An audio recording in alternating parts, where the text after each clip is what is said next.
Ayo, segera download Quran Tadabbur, tafsir dalam genggaman Anda.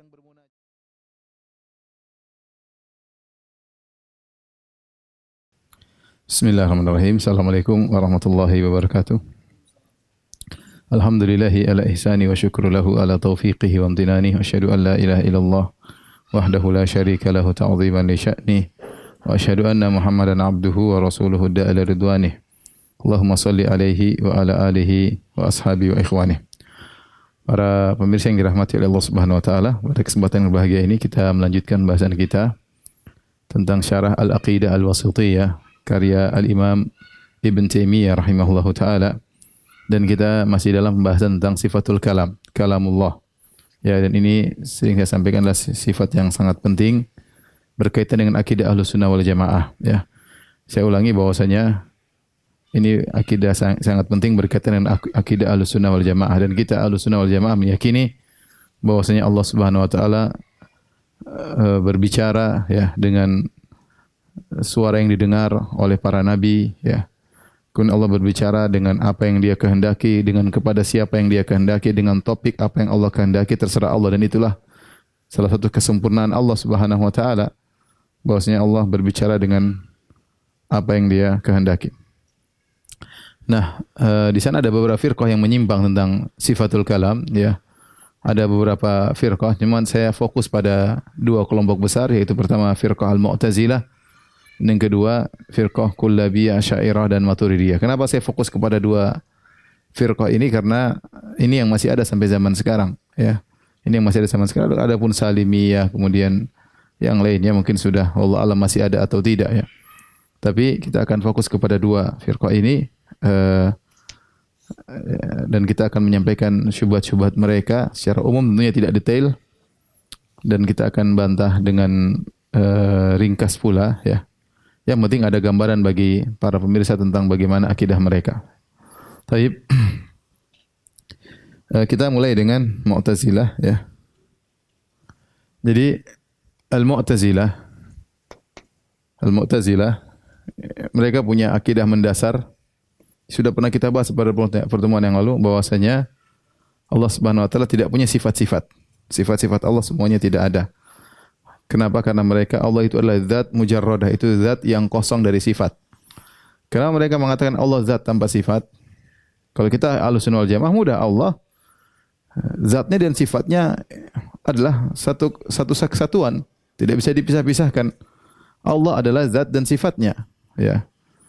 Tidak ada namanya zat tanpa sifat, dan tidak ada namanya sifat tanpa zat, ya. Nah, mereka membayangkan Allah itu zat yang tidak memiliki sifat. Kalau mereka mengatakan ternyata sifat juga azali bersama Allah Subhanahu wa taala, berarti ada menggandangkan Tuhan. Tuhan berbilang. Misalnya kita menetapkan 5 sifat bagi Allah, sifat berbicara, sifat mendengar, sifat melihat, kata mereka berarti di zaman azali ada zat Allah, ada yang qadim, ada mendengar yang qadim, ada yang melihat yang qadim, berbicara yang qadim, berarti Tuhan ada 4 atau ada 7 atau 6. Oleh karena sifat-sifat ini semua makhluk, sifat-sifat semua makhluk. Dan yang azali, yang Tuhan cuma zatnya. Ingat, ini sesuatu yang tidak logis, tapi mereka sudah terkena syubhat falasifah, sehingga mereka kemudian mengungkapkan hal ini bahwasanya ada zat tanpa sifat. Enggak mungkin. Nah, di antara sifat-sifat Allah yang mereka anggap makhluk adalah sifatul kalam. Kalamullah, ya. Kalamullah. Kenapa saya bahas Mu'tazilah di sini? Karena Mu'tazilah sampai sekarang masih ada. Contoh nyata Mu'tazilah adalah firqah Al-Ibadiyah, salah satu firqah dari Khawarij yang sekarang masih eksis di negeri Oman, yang meskipun mengalami banyak perubahan, tetapi mereka berpemahaman bahwasanya Al-Quran itu makhluk. Bahkan mufti mereka menulis buku untuk menyatakan bahwasanya Al-Quran itu makhluk, ya. Bukunya dicetak, ya, dan ada bantahannya. Intinya mereka meyakini bahwasanya Al-Quran itu makhluk, dan di YouTube juga masih ada mereka berceramah dengan mengatakan Al-Quran itu makhluk atau kalamullah itu makhluk. Maka kita perlu bahas, ya, karena ini syubhat yang masih ada, ya, dan ini tidak benar. Sudah saya katakan pada pertemuan lalu bagaimana Al-Lalikai menukilkan dari sekitar 500 lebih ulama yang menyatakan tentang akidah Ahlussunnah bahwasanya Al-Qur'an kalamullah ghairu makhluk. Al-Qur'an adalah firman Allah bukan makhluk. Yang mengatakan makhluk maka dia kafir. Itu perkataan dari para ulama ya. Taib. Mereka mengatakan kalamullah adalah makhluk. Terus kalamullah itu makhluk bagaimana? Kata mereka, kalamullah Allah ciptakan ya di pohon atau di udara kata mereka. Di pohon atau di udara. Karena Nabi Musa alaihissalam waktu mendengar firman Allah, Nabi Musa pergi ke bukit Tursina, kemudian dia mendengar firman Allah di situ. Allah tidak di situ kata mereka, tapi Allah ciptakan kalamullah di situ. Allah ciptakan. Seperti firman Allah dalam surat Al-Qasas 30, "Falamma ataha nudiya min syati'il wadil aiman fil buqatil mubarakati minasyajarati ayya Musa inni anallahu rabbul alamin." Tatkala Nabi Musa datang ke Bukit Tursina, kemudian Nabi Musa dipanggil, nudia. Kalau kita Ahlussunnah Allah yang panggil.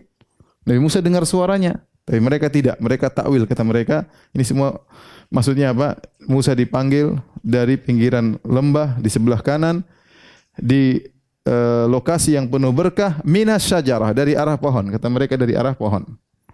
Minas syajarati ayya Musa, wahai Musa, sungguhnya aku adalah Allah Rabbul Alamin. Aku adalah Allah Rabbul Alamin, pemilik alam semesta. Kata mereka, Allah ciptakan suara tersebut di pohon.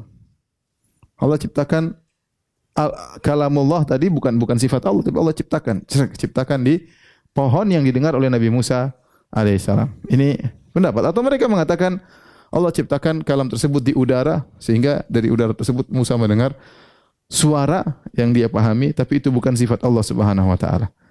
Jadi mereka bilang Al-Qur'an diciptakan. Muhammad mendengar Al-Qur'an atau Jibril mendengar Al-Qur'an yang Allah ciptakan untuk didengar oleh Jibril dan untuk disampaikan kepada Nabi Muhammad SAW. Adapun sifat-sifat Allah adalah makhluk. Seluruh sifat-sifat Allah makhluk, di antaranya adalah sifat Al-Kalam. Taib, ya. Kita ingin bantah. Bagaimana bantahannya? Sekarang mereka mengatakan Allah ciptakan kalam di pohon. Jadi pohon tersebut suara dari pohon. Jadi bukan Allah yang bicara. Tapi disebut kalamullah. Kenapa disebut kalamullah? Karena Allah yang ciptakan. Saya ulangi. Jadi mereka mengatakan kalamullah itu benar. Tetapi kalamullah makhluk. Makhluk ditinjau dari apa? Ditinjau makhluk karena Allah ciptakan. Ya. Allah ciptakan. Kenapa dibilang kalamullah? Karena yang ciptakan Allah. Karena ditinjau dari pencipta. Dari yang menciptakan.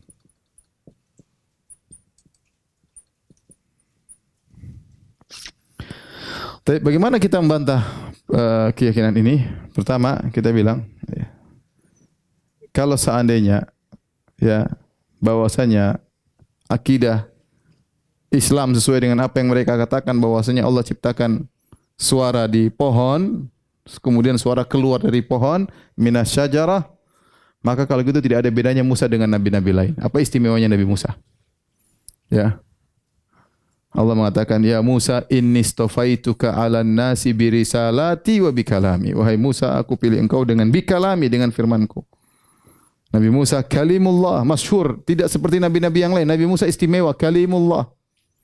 Kenapa? Karena Nabi Musa mendengar langsung firman Allah Subhanahu wa taala.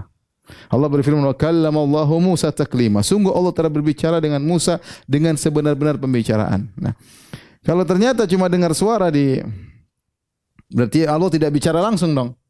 Kalau gitu apa bedanya dengan nabi-nabi lain? Nabi Musa tidak istimewa kalau begitu. Nabi Musa tidak istimewa. Karena berarti Allah tidak bicara. Allah menciptakan suara di pohon yang didengar oleh Musa. Tidak ada pembicaraan langsung. Berarti Nabi Musa tidak istimewa. Yang kedua, bahkan nabi-nabi lain lebih baik daripada Nabi Musa. Karena mereka mengetahui makna yang dimaksud tanpa perantara. Kok bisa? Allah berfirman, "Wa ma kana li basyarin an yukallimahullahu illa wahyan aw mi wara'i hijabin aw yursila rasulan." Kata Allah, tidaklah manusia itu diajak berbicara oleh Allah kecuali dengan tiga. Pertama dengan wahyu atau mi wara'i hijab atau di balik hijab, inilah yang Nabi Musa di balik hijab. Nabi Musa mendengar firman Allah, atau Allah mengutus malaikat Jibril untuk menyampaikan wahyu Allah Subhanahu wa taala. Nah, kalau dalam ayat ini yang spesial tuh ini mi wara'i hijab. Ini yang spesial. Berarti Allah bicara langsung, bukan berupa wahyu. Wahyu adalah ilham yang Allah berikan sehingga seorang nabi paham, tidak ada yang dia dengar. Tapi kalau mi wara'i hijab berarti ada hijab yang menghalangi dia dengan Tuhan berbicara. Nah, ini yang dialami oleh Nabi Musa alaihissalam, mi wara'i hijab, yaitu Allah berbicara dengan dia dengan di balik hijab. Nabi Musa mendengar suara langsung. Nah, kalau ternyata yang didengar Nabi Musa bukan suaranya Allah, tapi suara yang Allah ciptakan di pohon, berarti nabi-nabi lain lebih afdal. Kenapa lebih afdal? Karena nabi lain dengan wahyu. Kata Allah Subhanahu wa taala, "Inna auhayna ilaika kama auhayna ila Nuhin wan nabiyina min ba'di." Auhayna ila Ibrahim, ya, dan seterusnya. Kemudian di akhir ayat kata Allah, "Wa kallamallahu Musa taklima."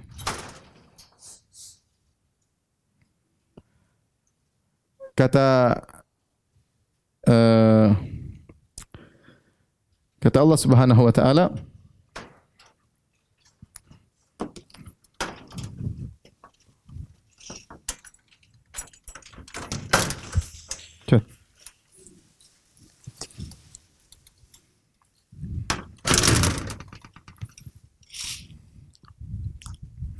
baik, kita lanjutkan. Saya ulangi, ayat ini bercerita tentang bagaimana wahyu sampai kepada manusia dari Allah Subhanahu wa taala. 3 kemungkinan. Wa ma kana li basyarin ayyukallimahullahu illa wahyan. Pertama wahyu. Wahyu itu maksudnya i'lam sari', yaitu pemberitahuan yang cepat tanpa ada suara yang didengar. Itu wahyu ilham dan dipahami, itu firman Allah Subhanahu wa taala. Yang kedua mi wara'i hijab, yaitu ada suara. Allah berbicara langsung tapi ada hijab antara sang Rasul dengan Allah. Yang ketiga, au yursila rasulan, yaitu Allah kirim malaikat Jibril untuk menyampaikan wahyu. Nah, kalau ternyata yang didengar oleh Nabi Musa itu bukan suara Allah, hanya suara yang Allah ciptakan, berarti kan Nabi Musa mendengar lewat perantara suara pohon. Sementara para nabi yang lain dengan wahyu langsung, tidak ada perantara, langsung Allah kasih wahyu. Berarti nabi-nabi lain lebih afdal dari Nabi Musa. Mudah-mudahan paham. Saya ulangi. Kalau sebagaimana yang dipahami oleh Mu'tazilah bahwasanya suara yang didengar oleh Musa bukan firman, bukan suara Allah Subhanahu wa taala, tapi Allah ciptakan. Allah ciptakan, itu bukan sifat, tapi Allah ciptakan suara tersebut di pohon. Berarti Nabi Musa memahami firman Allah melalui perantara suara di pohon. Melalui perantara. Adapun nabi-nabi lain, mereka langsung dari Allah berupa wahyu memahami maknanya dan mereka tanpa perantara. Berarti nabi-nabi lain lebih afdal daripada Nabi Musa dalam masalah wahyu Allah, dan ini kebalik berarti, kebalik. Ya, yang benar Nabi Musa lebih utama dan tingkatan mendengar tanpa lewat di balik hijab lebih afdal daripada wahyu yang seperti itu, yang ilham, ya, seperti ilham. Baik. Ini bantahan kedua. Yang berikutnya, para mirsa yang dirahmati Allah Subhanahu wa taala, dalam Taurat disebutkan di Perjanjian Lama, kita tahu bahwasanya Nabi Musa dipanggil oleh Allah Subhanahu wa taala. Nabi Musa berjalan bersama orang-orang pilihan Nabi Musa alaihissalam. Orang-orang pilihan.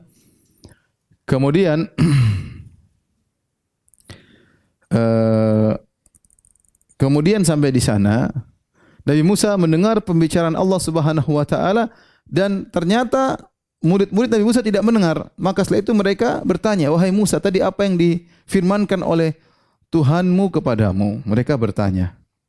Menunjukkan Nabi Musa mendengar dengan suara khusus dari Allah Subhanahu wa taala yang mereka tidak mendengar. Kalau seandainya suara tersebut hanya dari pohon, harusnya semuanya mendengar, ya. Kemudian ini yang jawaban paling telak di sini. Perhatikan pohon tersebut, kalau memang itu suara diciptakan di pohon, apa suara tersebut isinya? Ayya Musa inni anallahu rabbul alamin. Wahai Musa, sungguhnya aku Allah pencipta alam semesta. Kalau itu suara dari pohon, apa pohon berani ngomong demikian? Aku ini Allah pencipta alam semesta. Malaikat saja enggak boleh ngomong demikian. Malaikat kalau menyampaikan wahyu, dia akan mengatakan sungguhnya Allah menyuruh aku menyampaikan kepadamu. Enggak mungkin Jibril langsung mengatakan, "Wahai Muhammad, aku Tuhan." Enggak mungkin. Ya, Jibril pasti menyampaikan sebagai perantara. Tapi lihat dalam konteks ini, suara itu berkata, "Inni anallah, sungguhnya aku adalah Tuhan Rabbul Alamin." penguasa alam semesta. Dalam surah Thaha, innani anallahu la ilaha illa ana fa'budni wa aqimis sholata li dzikri. Sungguhnya aku adalah Allah, tidak ada sembahan yang berhak disembah kecuali aku, maka sembahlah aku. Dan itu tidak mungkin diucapkan malaikat dan tidak mungkin diucapkan oleh pohon. Ini menunjukkan yang ngomong begini harus Allah. Enggak mungkin makhluk berani ngomong demikian. Malaikat saja enggak boleh, apalagi pohon ngomong demikian. Ya. Tidak mungkin malaikat mengucapkan demikian, apalagi pohon. Taib, saya tutup dengan bantahan terakhir. Ini bantahan berkaitan dengan hal ini. Pertama, yang kelima, jika Allah menciptakan firman-Nya, maka ada beberapa kelaziman yang tidak bisa dihindari. Kelaziman pertama berarti Allah sebelumnya tidak bisa berfirman. Allah ciptain, berarti kan namanya yang diciptakan makhluk, berarti baru muncul. Berarti Allah sebelumnya tidak bisa berfirman. Berarti Allah dulu kurang, tidak sempurna. Belakangan baru Allah bisa menciptakan sifat firman-Nya. Berarti Allah tidak sempurna. Ini. Yang kedua, setelah Allah menciptakan firman-Nya, makhluk, firman itu makhluk, maka ada 3 kemungkinan. Subhanallah. Saya kadang kenapa mereka berpikir demikian? Tapi saya nonton YouTube, saya dengar langsung ulama mereka berbicara, bahkan mereka nulis buku bahwasanya Al-Qur'an itu makhluk. Ya, firman Allah tapi bukan sifat Allah. Ya. Baik, kita katakan kalau Allah menciptakan sifatnya kalamnya, Allah menciptakan ya firman Allah, maka ada 3 kemungkinan. Pertama, diciptakan pada zatnya. Allah ciptakan pada zatnya sendiri. Berarti sifatnya masuk dalam zatnya. Berarti pada zat Allah ada makhluk. Ini tidak boleh. Ya, karena berarti Allah masukkan makhluk dalam zatnya. Dan zat Allah tidak boleh bercampur dengan makhluk. Tidak boleh. Ini kemungkinan pertama, tidak boleh. Kemungkinan kedua, Allah menciptakannya tanpa zat. Sifat sebagai sifat. Tidak mungkin. Sifat tidak bisa berdiri sendiri. Maka ini mustahil. Kemungkinan kedua. Sifat tidak mungkin berdiri sendiri. Dia harus ada dengan zat, maka mustahil. Yang ketiga, Allah ciptakan sifat pada pohon sebagaimana ini. Allah ciptakan firman Allah pada pohon. Kalau Allah menciptakan kalam pada pohon, berarti sifat kalam tersebut bukan lagi dinisbahkan kepada Allah, tetapi berpindah dari Allah menuju kepada pohon. Karena pohon yang berbicara. Yalah, pohon yang berbicara berarti berbicara pohon, bukan Allah. Ya. Ya, kalau kita Ahlussunnah, Nabi Musa mendengar dari arah pohon, bukan pohon yang berbicara. Allah yang berbicara. Tapi suara tersebut dia dengar dari arah pohon. Ya. Tapi kalau mereka mengatakan Allah ciptakan suara tersebut atau firman-Nya pada pohon, berarti kalau gitu bukan Allah yang berbicara, pohon yang berbicara. Sebagaimana Allah ciptakan firman, Allah menciptakan pembicaraan pada saya bisa ngomong. Ini bukan omongan Allah yang saya omongkan, ini omongan saya sendiri pribadi. Kenapa? Karena Allah ciptakan sifat berbicara pada diri saya. Saya bisa ngomong. Berarti ini omongan saya, bukan omongan Allah Subhanahu wa taala. Dan ini kelaziman mau tidak mau harus mereka jalani, dan semua kelaziman yang batil. Kelaziman yang batil. Tapi mereka masih punya dalil, pakai dalil akal. Kalau ini dalil Quran, mereka pakai dalil akal. Kata mereka, Allah disifati dengan sifat-sifat yang Allah ciptakan pada makhluknya, seperti keadilan, berbuat baik. Allah tidak punya sifat adil, tapi Allah ciptakan ada makhluk yang adil, maka Allah disifati dengan adil. Allah menciptakan ihsan, kebaikan pada makhluk, maka Allah disifati dengan ihsan. Maka kita bantah ini juga tidak benar. Allah Maha Adil dan Allah memberikan keadilan pada makhluknya. Tapi Allah sendiri Maha Adil. Bukan Allah dikatakan adil karena makhluknya adil, tidak. Tetapi Allah adil dalam menciptakan, dalam mensikapi makhluknya. Allah sudah memiliki sifat adil. Allah ihsan, baik, bukan berarti karena makhluknya yang baik, tapi karena Allah mensikapi makhluknya dengan baik, maka sifat adil dan ihsan itu ada pada Allah sendiri. Kemudian mereka berdalil juga dengan dalil akal. Kata mereka, jin berbicara dengan lisan manusia, tapi disebut dengan pembicaraan jin. Kata mereka, ini logikanya ini loh. Ada jin, ada orang kemasukan jin. Kemudian ngomong. Yang ngomong kan manusia, bukan jin. Lisannya lisan manusia, tapi kata mereka, tidak ada yang bilang ini omongan manusia, ini omongan jin. Kata mereka demikian. Berarti bisa saja keluar dari makhluk, tetapi dinisbahkan kepada yang lainnya. Mudah-mudahan paham syubhatnya. Kata mereka, ada orang kemasukan jin. Orangnya kemudian ngomong. Tapi tidak ada yang bilang orang ini yang ngomong. Yang ngomong adalah jin yang ada dalam dirinya. Berarti bisa jadi Allah menciptakan pembicaraan pada pohon, tetapi pembicaraan tersebut dinisbahkan kepada Allah Subhanahu wa taala meskipun pohon yang bicara. Sama seperti manusia yang ngomong padahal jin yang ngomong. Tapi orang bilang omongannya jin. Kita bilang ini kasusnya beda, ya. Kalau manusia, ya, itu yang dimasukin jin itu hanya dimanfaatkan oleh alat-alat pembicaraan oleh jin, tapi yang ngomong jin langsung. Sama seperti orang ngomong pakai mikrofon. Ya, mikrofon ini ya keluarnya dari mikrofon atau dari mic atau dari ampli atau dari alat suara, sound system, tapi yang ngomong dia. Yang ngomong dia. Bukan sound system, enggak ada yang bilang sound system ngomong, sound system hanya alat. Ya sama kondisi jin dalam manusia pun demikian. Manusianya diperalat. Ya manusia diperalat, ya. Tapi yang ngomong langsung adalah jin. Sementara kalian tidak mau mengatakan Allah ngomong langsung pada pohon. Kalian mengatakan pohon yang berbicara, Allah yang menciptakan, dan Allah tidak pernah memiliki sifat berbicara. Sifat tersebut adalah ciptaan yang Allah ciptakan, makhluk. Intinya para pemirsa yang dirahmati Allah Subhanahu wa taala, ini semua adalah kekufuran, ya. Kekufuran berarti melazimkan bahwasanya Allah tidak pernah berbicara, ya. Dan apa yang ada dalam Al-Qur'an itu adalah ciptaan Allah. Dan kita Ahlussunnah mengatakan tidak. Allah berfirman, Allah bisa berbicara, Allah Maha sempurna. Allah berbicara dengan suara yang didengar, ya. Bukan suara yang diciptakan, tapi suara yang didengar. Silakan diperhatikan atau di foto. Setelah ini kita akan bahas tentang perkataan Kullabiyah dan Asy'ariyah dan Maturidiyah.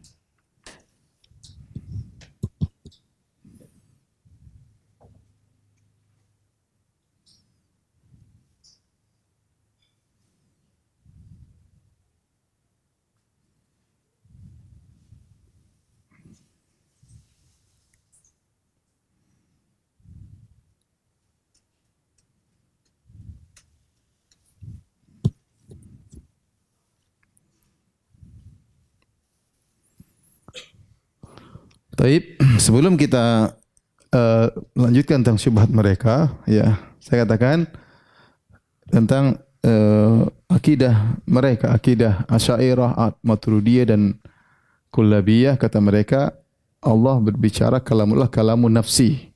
Allah punya sifat kalam, tapi sifat kalam tersebut kalam nafsi. Kalau kita bahasa jiwa, ya. Yang bahasa tersebut memiliki sifat-sifat. Sifat-sifat yang pertama, ya, pertama azali. Azali. Sejak dahulu azali. Kemudian statis, tidak pernah berubah.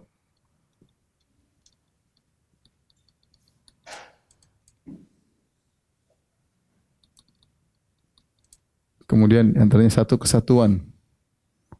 Satu kesatuan, tidak terbagi-bagi. Ya. Azali, statis, tidak pernah berubah, satu kesatuan, dan tidak pernah terbagi-bagi. Ya.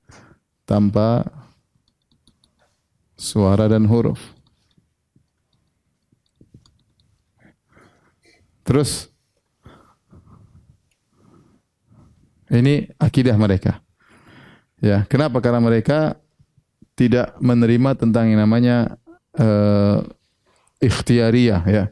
Kalau kita sifatul kalam, Allah berbicara kapan Allah berkehendak. Kata mereka enggak ada kapan ini. Berarti Allah sifatnya berkaitan kehendak, enggak boleh. Berarti suatu yang baru dan itulah sifat makhluk. Kalau begitu, Allah berbicara dengan suatu pembicaraan bahasa jiwa yang tidak pernah berubah, statis begitu-begitu saja dari dulu sampai sekarang. Kata mereka. Nah, timbul pertanyaan, bagaimana dengan Al-Qur'an?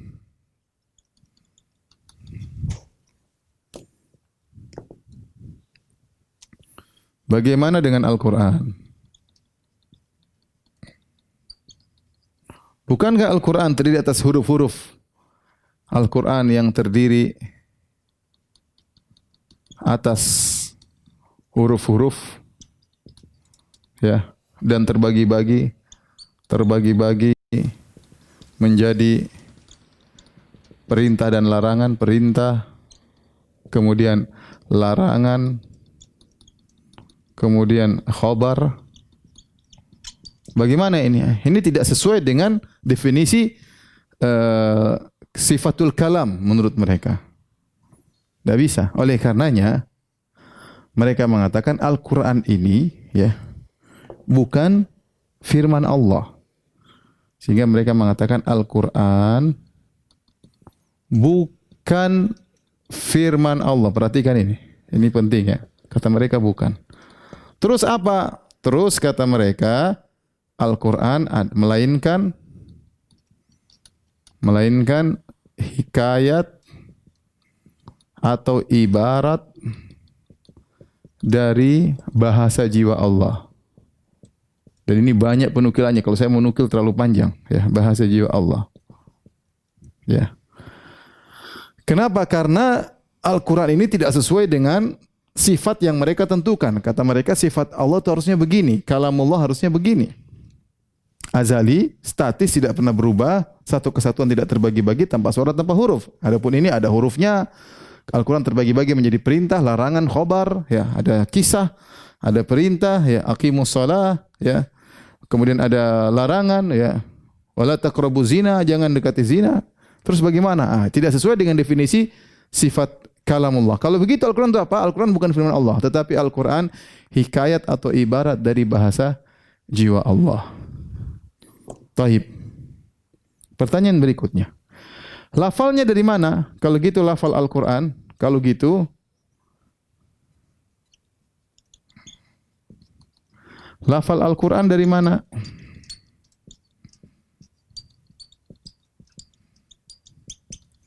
Maka ada beberapa pendapat.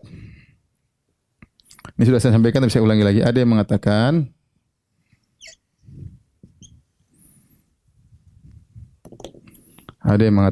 Jibril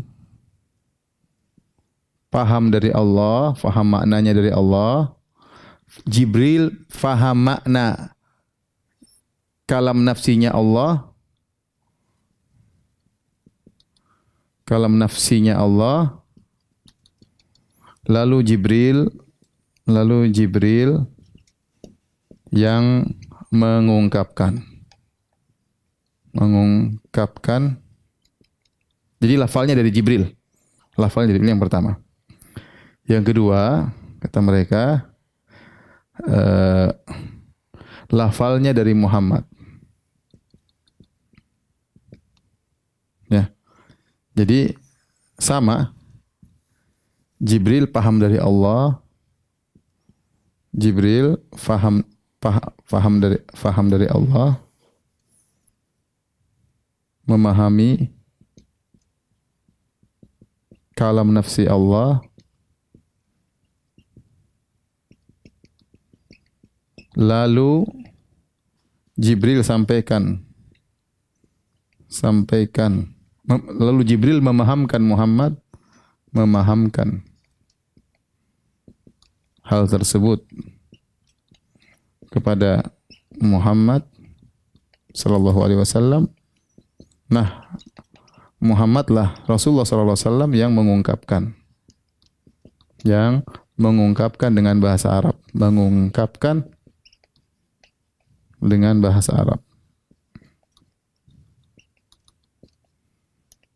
Ini kedua. Yang ketiga, lafalnya Jibril tidak pernah dengar Allah bicara.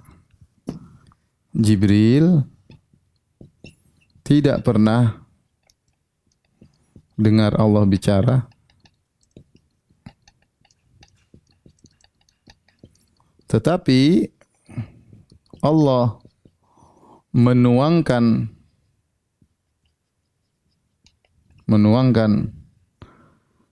bahasa jiwanya dalam tulisan yang termaktub di Lauhil Mahfuz. Jadi maksudnya bagaimana? Yang ketiga ini dari Allah katanya, lafalnya dari Allah. Ini dari Allah. Lafalnya dari Allah. Tapi Allah tidak bicara. Ini dari Muhammad sallallahu alaihi wasallam. Ini dari Jibril. Ini tiga pendapat, dan kalau kita buku-buku Asy'ariyah tidak keluar dari tiga ini. Saya sudah baca buku-buku mereka, tidak keluar dari tiga ini. Tidak ada pendapat yang lain setahu saya. Setahu saya, ya. Jadi dari Allah, Allah tidak bicara sehingga Jibril tidak pernah dengar, tapi Allah menuangkan ibarat tersebut dalam Lauhil Mahfuz, kemudian Jibril ambil. Tapi ini pendapat ini sedikit, kebanyakan antara dari Jibril atau dari Muhammad. Kebanyakan mereka antara lafalnya dari Jibril atau dari Muhammad. Inilah. Jadi kata mereka, Quran yang kita baca ini, ya. Quran yang kita baca ini, ya, adalah makhluk. Ini yang kita baca ini makhluk. Makhluk dari siapa? Dari sisi Jibril yang bikin. Jibril ibaratnya dari Jibril. Ini pendapat pertama. Jibril yang bikin. Jadi Jibril dengar dari Allah Subhanahu wa Allah, bukan dengar.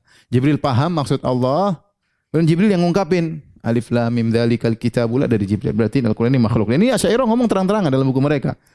Ini makhluk. Yang bukan makhluk itu yang kalam nafsinya. Itu yang kalam nafsi, yang azali, statis, satu kesatuan, tidak berbagi-bagi, tidak ada suara, itu yang bukan makhluk. Itu yang sifat Allah. Tapi Al-Quran, kita bicara Al-Quran. Al-Quran ini ibaratnya dari Jibril. Berarti ini makhluk. Jibril makhluk. Omongannya Jibril juga makhluk. Atau yang kedua, Muhammad. Ini prosesnya lebih panjang lagi. Jibril memahami dari firman dari Allah. Jibril buat Muhammad paham. Setelah itu baru Muhammad SAW ungkapkan. Ini juga makhluk. Atau yang ketiga sama, ya. Allah tidak pernah berbicara dengan ini semua, tapi Allah ciptakan ibaratnya. Allah ciptakan apa? Ibaratnya. Allah taruh di Lauhil Mahfuz. Jibril tinggal nengok, kemudian Jibril sampaikan kepada Muhammad. Jibril nengok Lauhil Mahfuz, Jibril sampaikan ke Muhammad. Intinya Asy'ariyah, ya. Ini makhluk kata mereka. Dan ini pemahaman yang mereka pahami. Ini sangat menyimpang, berbahaya. Dan dari sisi ini mereka sepakat dengan Mu'tazilah. Mu'tazilah juga mengatakan Al-Quran makhluk karena Allah tidak pernah berbicara. Allah ciptakan suara Al-Quran. Makhluk Allah ciptakan. Nah, dari sisi ini mereka sepakat dengan Mu'tazilah, dan itu juga Asy'ariyah sampaikan dalam buku-buku mereka. Dalam sini kita sepakat. Kita sepakat bahwasanya ayat-ayat dalam Al-Quran ini adalah makhluk. Adalah makhluk. Taib. Bagaimana cara kita bantah mereka? Ya. Bagaimana cara kita bantah mereka? Bantahannya sangat banyak, ya. Pertama,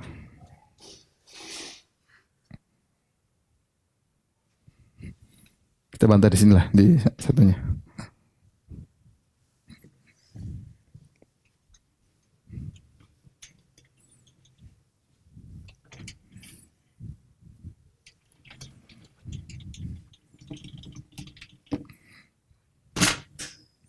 Jadi tolong fokus, ya. Ini Mu'tazilah kita tinggalin dulu. Kita mau bicara tentang Asy'ariyah. Ya, bantahan terhadap Asy'ariyah.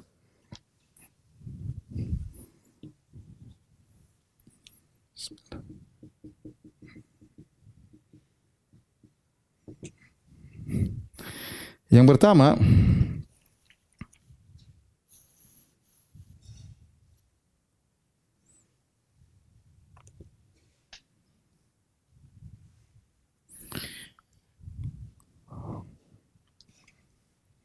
kita katakan yang pertama bahwasanya Asy'ariyah, ya, sulit, tidak mampu, ya. Tidak mampu menjelaskan dengan logis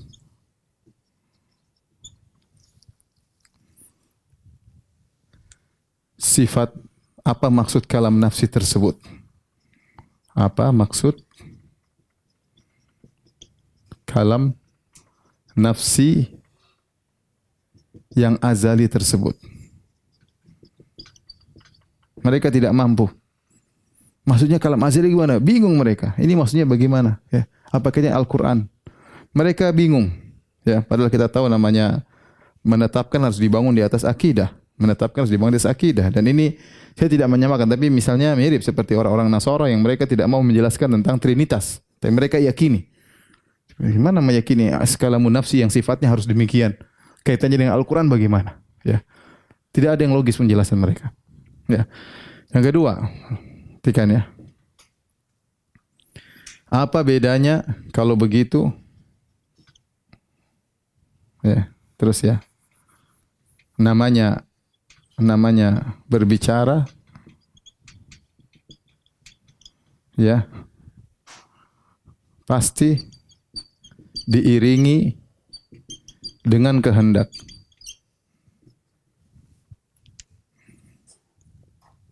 Dengan kehendak.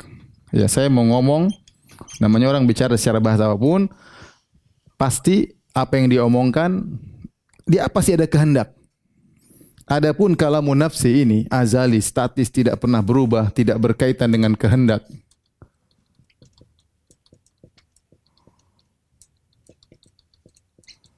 Ini secara bahasa itu bukan kalam. Kalau tanpa kehendak,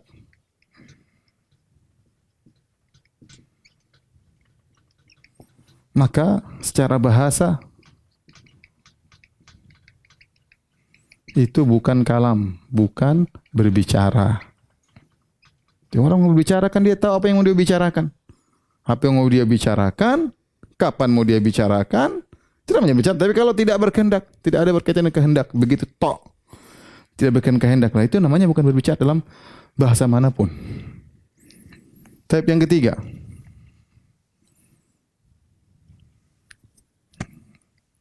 jika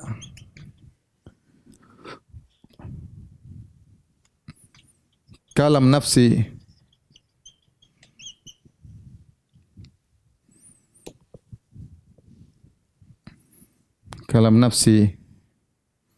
statis, tidak bisa kalam nafsi statis, ya. Kalau begitu kalam nafsi statis dalam jiwa tidak bisa diungkapkan dengan huruf, kata, dan suara. Kalau gitu, apa bedanya dengan ilmu? Dengan sifat ilmu. Coba perhatikan, ya. Ya, mengetahui, apa bedanya dengan ilmu mengetahui? Enggak ada bedanya. Datangkan bedanya antara skala munafsid dengan ilmu. Mereka enggak akan bisa datangkan perbedaan. Coba datangkan bedanya. Sama-sama statis, tidak berubah. Pengetahuan tidak bisa diungkapkan dengan suara, huruf tidak bisa. Nah, kalau Al-Quran bukan mereka, ini bukan kalam. Ini ibarat, ya. Tapi kalau firman Allah yang asli tidak bisa diungkapkan. Ini cuma makna yang disampaikan. Baik. Kalau bantahan berikutnya, kalau kalam nafsi azali, berarti Allah bohong tatkala itu.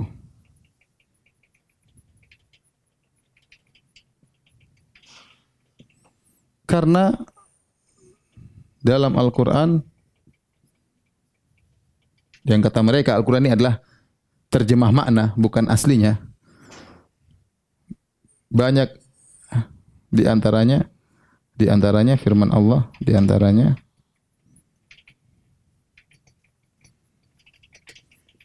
qad sami Allah qaulal lati tujadiluka fi zawjiha. Allah telah mendengar perkataan wanita yang sedang mengeluhkan tentang suaminya. Bayangkan, Allah telah mendengar. Dalam kalam nafsi azali, Allah bilang Allah telah, yang maknanya, lafalnya enggak begini, tapi mereka maknanya sudah ada sejak zaman azali. Al-Quran ini maknanya sudah ada sejak zaman azali. Tapi bukankah di Al-Quran adalah qad sami Allahu qaulal lati, Allah telah mendengar perkataan wanita. Lah ini enggak benar, berarti Allah bohong. Wong zaman azali wanitanya belum ada, apalagi perkataannya. Terus Allah mengatakan Allah telah mendengar. Gimana telah mendengar? Berarti kejadian sudah terjadi. Sementara kejadian belum terjadi. Berarti Allah bohong. Ya.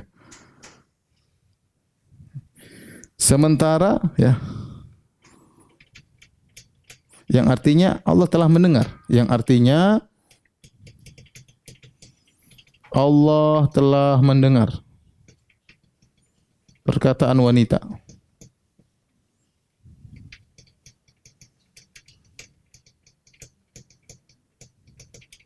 Allah bohong. Sementara sang wanita belum ada di zaman azali.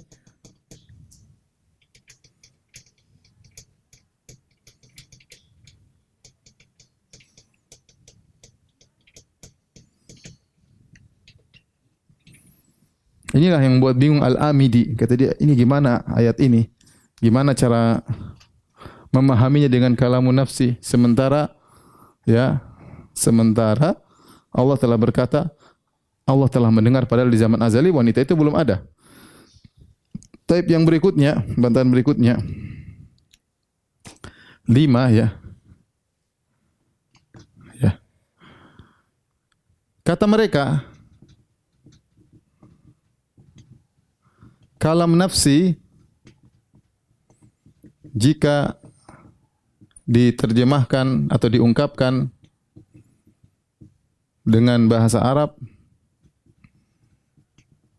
jadi Al-Quran. Jadi Al-Quran. Kalau dengan bahasa Ibrani jadi Taurat. Tapi kalau diungkapkan dengan bahasa Syrianiyah jadi Injil. Semua Al-Quran, Taurat, Injil ini adalah ungkapan dari firman Allah yang azali, yang statis tidak pernah berubah. Namun kenyataannya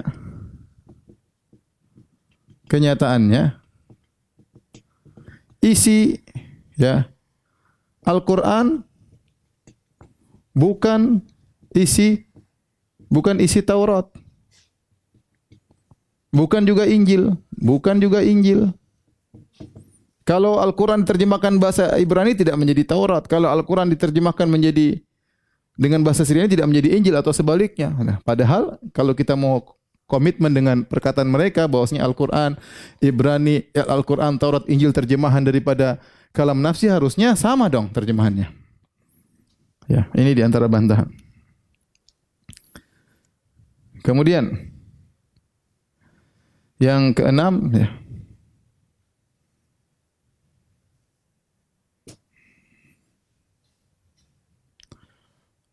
Bukankah Al-Quran sebagian dari firman Allah,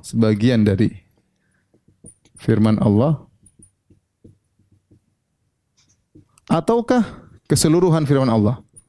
Ataukah keseluruhan kalamullah? Cuma ada dua kemungkinan. Mohon maaf pembahasannya agak sulit, tapi nanti dibaca pelan-pelan, dipahami baik-baik ya. Bukankah Al-Quran sebagian dari firman Allah? Ataukah keseluruhan? Kalau mereka bilang Al-Quran adalah terjemahan dari keseluruhan firman Allah, cuma dua. Kalau mereka bilang Al-Quran terjemahan dari seluruh firman Allah, cuma dua kemungkinan. Jika Al-Quran terjemahan atau ungkapan seluruh kalam nafsi, berarti apa? Berarti kalam Allah terbatas. Bukankah Al-Quran terbatas? Cuma 6.000 ayat. Karena ayat Al-Quran terbatas.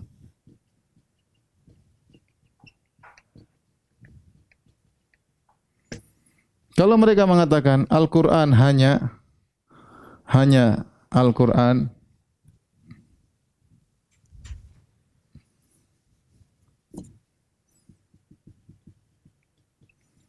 hanya terjemahan atau ungkapan sebagian kalam nafsi, berarti kalam nafsi bisa terbagi-bagi. Terbagi-bagi dong. Terbagi bisa dipahami sebagian, diterjemahkan sebagian, karena bisa diterjemahkan sebagiannya. Ini contoh. Taib. Nomor 7. Kalau kalam nafsi selalu azali statis, Karena tidak boleh berubah. Lantas kenapa Al-Quran dan lainnya Taurat dan Al-Quran mengalami nasikh mansukh?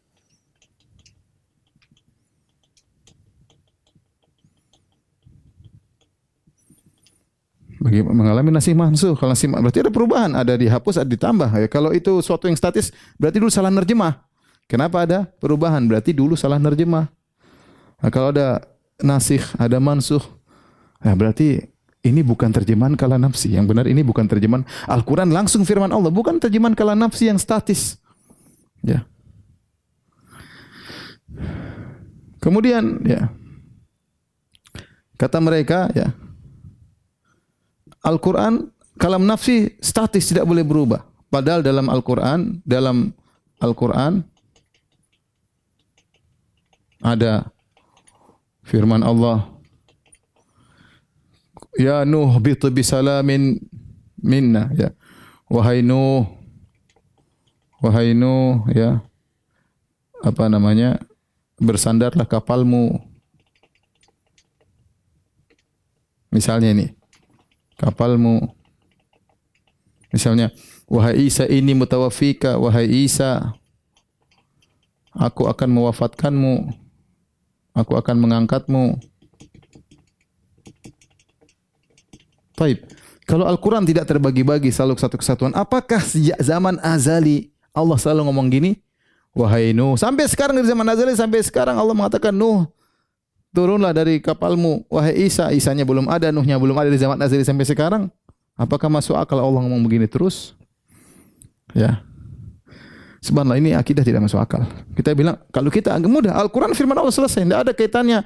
Al-Quran kalam nafsi itu hanyalah khayalan mereka. Kalam nafsi ini khayalan mereka karena mereka sudah terjebak dengan filsafat. Baik, kita sekarang bantah yang ini. Kata mereka tadi, Al-Quran itu mungkin lafalnya dari Jibril, mungkin lafalnya Muhammad, mungkin lafalnya dari Allah Subhanahu wa taala. Baik, sekarang kita mulai dari sini. Kata mereka, ya, Jibril tidak pernah dengar dari Allah. Tidak pernah Allah bicara. Tapi Allah yang menuangkan, Allah menciptakan lafalnya. Allah tidak pernah ngomong dengan bicaraan tersebut. Tapi Allah ciptakan lafalnya, bahasa jiwanya, menciptakan lafal bahasa jiwanya dalam tulisan, ya. Allah, ya, menciptakan atau menuangkan bahasa jiwanya dalam ciptaan tulisan, ya. Tulisan yang termaktub di Lauhil Mahfuz. Berarti tapi Allah tidak mendengar. Kalau begini caranya, bahwasanya Jibril tidak pernah dengar dari Allah. Allah hanya ciptakan tulisan di Lauhil Mahfuz. Jibril ngelihat terus, Jibril sampaikan kepada Nabi sallallahu alaihi wasallam. Berarti ya, Jibril kedudukannya sama dengan Bani Israel. Nah, dari sisi mana sama? Allah berfirman dalam Al-Quran, dalam surat Al-A'raf, wa katabna lahu fil alwahi min kulli syai'. Jadi Allah tulis Taurat. Allah bicarakan bedanya apa? Allah firmankan kepada Nabi Musa, dan Allah tuliskan Taurat dalam alwah, dalam bagian Taurat Allah tuliskan dalam alwah, dalam lembaran batu. Allah tuliskan alwah. Baik, kemudian lembaran batu tersebut dibawa oleh Nabi Musa ke kaumnya, Bani Israel. Nah, Bani Israel kan lihat langsung apa yang Allah tulis. Nah, apa bedanya Bani Israel dengan Jibril? Sama-sama lihat langsung. Kalau Nabi Musa, bedanya dengan mereka, Nabi Musa bukan hanya melihat tulisan, Nabi Musa dengar langsung, dan sebagian itu ditulis dalam Lauhil Mahfuz. Nah, adapun mereka Asy'ariyah mengatakan Allah tidak pernah berbicara. Oleh karenanya Allah hanya nulis. Allah ciptakan tulisan tersebut. Jibril lihat, Jibril sampaikan ke Muhammad sallallahu alaihi wasallam. Kalau gitu apa bedanya dengan Bani Israel? Bani Israel kedudukannya sama dengan Jibril. Sama, Allah tulis Taurat di batu, Musa bawa, Bani Israel lihat langsung. Apa bedanya dengan, ya kalau gitu kedudukan Jibril sama dengan Bani Israel. Kalau gitu Bani Israel lebih mulia daripada Muhammad, karena Muhammad sallallahu alaihi wasallam masih melalui perantara Jibril, tidak lihat langsung tulisan di Lauhil Mahfuz. Muhammad tidak lihat langsung. Bani Israel lebih hebat daripada Muhammad karena lihat tulisan langsung Allah Subhanahu wa taala. Baik, ini yang berikutnya, yang selanjutnya, Kalau Jibril ya hanya memahami makna saja, memahami makna, kemudian Jibril yang mengungkapkan, berarti Jibril kedudukannya sama dengan Hawariyin. Hawariyin itu murid-muridnya Isa alaihissalam. Kata Allah, wa idh auhaitu ilal hawariyin, wa idh auhaitu ilal hawariyin an aminu bi wa bi rasuli. Tatkala kami wahyukan kepada hawariyin, berarti sudah. Hawariyin paham. Allah kasih mereka ilham, paham. Kalau gitu bedanya dengan Jibril, cuma paham, tidak dengar langsung. Sama. Wa auhayna ila ummi Musa, wa auhayna ila ummi Musa an ardi'ihi. Kami wahyukan, ilhamkan kepada ibunya Nabi Musa untuk nyusui Nabi Musa. Apa bedanya dengan Jibril? Sama-sama paham, tidak pernah mendengar. Kalau gitu kedudukan Jibril sama dengan kedudukan Hawariyin, kedudukan sama dengan ibunya Musa. Apalagi pendapat bahwasanya ya ini prosesnya panjang. Allah bikin paham Jibril. Jibril orang kedua, kemudian Jibril buat paham Nabi, tidak langsung. Muhammad tidak langsung paham dari Allah, tapi lewat Jibril, Jibril kasih paham Muhammad, baru Muhammad bikin tulisannya, baru Muhammad SAW bikin ungkapannya Al-Quran. Ini lebih parah lagi. Lebih parah lagi. Inilah yang diambil oleh orang-orang liberal. Perhatikan, orang liberal, waktu saya bantah Abdul Aziz yang mengatakan zina itu halal, saya ungkapkan masalah ini ya, bahwasanya orang-orang liberal menganggap Al-Quran bukan firman Allah. Karena firman Allah itu kalamun nafsi, firman Allah itu tanpa suara, tanpa bahasa. Terus Al-Quran itu bukan bahasanya Allah, Al-Quran itu bahasanya Muhammad. Sehingga kata mereka, berarti Al-Quran ini tidak suci. Kenapa? Karena ungkapannya ungkapan Muhammad. Muhammad mengungkapkannya dengan bahasa Arab. Yang ungkapan tersebut berkaitan dengan zaman tertentu, dengan kondisi sosial tertentu, maka kita tidak boleh terpatok pada tekstual Al-Quran. Karena itu ungkapan Muhammad diungkapkan pada zaman tertentu, pada waktu tertentu, pada kondisi tertentu. Oleh karenanya kita tidak boleh berpatokan. Makanya kita punya tafsir namanya tafsir kontekstual atau hermeneutika. Akhirnya jadilah liberal, apa yang mereka lakukan, mau tafsirkan terserah mereka, yang kata mereka sesuai kondisi zaman sekarang, mau menjadikan homoseksual halal pun bisa. Karena kita punya tafsir kontekstual. Para mirsa yang dirahmati Allah Subhanahu wa taala ya. Sebenarnya masih panjang tapi saya cukup sampai di sini saja ya. Pembahasan tentang akidah ahlul batil ya, baik Mu'tazilah maupun Kullabiyah, Asy'ariyah, Maturidiyah. Kita katakan kita kembali kepada akidah Ahlussunnah wal Jamaah, akidahnya awam muslimin. Orang Islam dimanapun kalau tanya ini apa, ini firman Allah, makanya kita agungkan. Oh, ini sembarang, ini firman Allah. Ini bukan karangan Muhammad, ini bukan karangan Jibril. Ini Allah berfirman ini. Jangan kita bilang ini Muhammad terjemahkan dari bahasa jiwa. Oh, ini Jibril terjemahkan dari bahasa jiwa. Enggak. Orang awam semuanya satu Indonesia rata-rata saya bilang, kecuali yang sudah terkena syubhat ya. Secara umum mereka mengatakan inilah firman Allah ya. Nanti baru mereka bilang sari tilawah, terjemahan, baru terjemahan dari firman Allah. Adapun ini semua firman Allah ya. Ini yang saya sampaikan, semoga Allah Subhanahu wa taala mengkokohkan kita di atas akidah yang benar. Dan insyaallah pada kesempatan berikutnya kita akan masuk pada sifat yang lain ya, yang membuat kita lebih dekat kepada Allah dan lebih membuat kita mengagungkan Allah Subhanahu wa taala, dan agar kita terhindarkan dari akidah-akidah yang batil. Wallahu ta'ala bisawab. Demikian saja kajian kita. Subhanakallah bihamdik asyhadu an la ilaha illa anta astaghfiruka wa atubu ilaik. Assalamualaikum warahmatullahi wabarakatuh.